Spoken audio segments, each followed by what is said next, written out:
Maithili express की शानदार प्रस्तुति।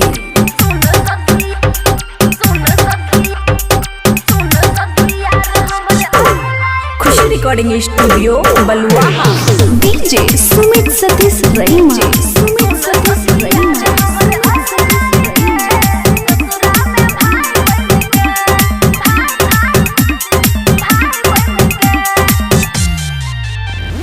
कितना बतैयो सखी दिलवा के हाल, यार हमर कर दिल कई गजबे कमाल।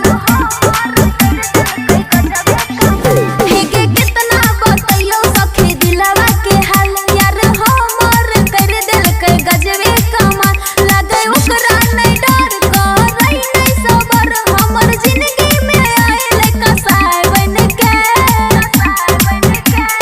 सुन सखी हाँ सुन सखी यार हमर आए गे ससुरा में भाई बन के। सुन सखी यार हमर आए गे ससुरा में भाई बन के।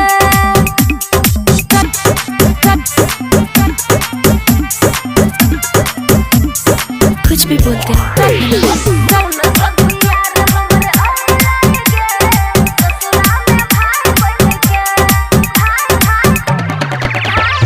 डीजे सुमित सतीश रईमा। खुशी रिकॉर्डिंग स्टूडियो बलुआ।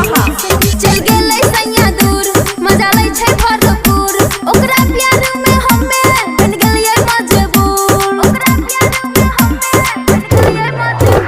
चल गेलै सैया दूर, मजा लै छै भरपूर, ओकरा प्यार में हमे बन गेलियै मजबूर। ओठ लाली क्रीम सब दै छै सिंगार, ओकरा कैसे के करियै सखी हम इने काट। सैया करे नै छै शक तब धाई नै छै हक, मजा लै छै उ खूबे साई बन के।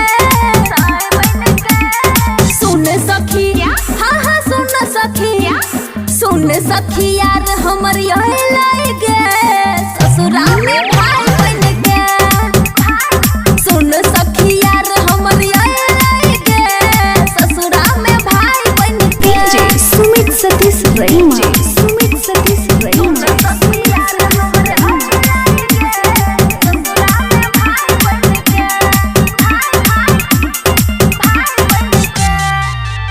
मिलन छै दिलदार, खूब कर छै प्यार, गाँव के छियै लभर, बचपन के छियै यार। गाँव के छियै लभर, बचपन के छियै यार।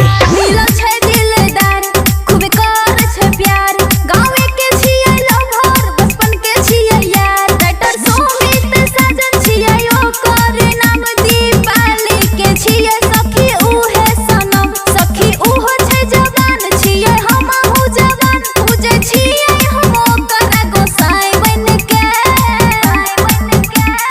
सुन सखी हाँ सुन सखी यार हमर यही लाई गे ससुरा में भाई बन के। सुन सखी लभर हमर यही लाई गे ससुरा में भाई बन के। खुशी रिकॉर्डिंग स्टूडियो बलुआ।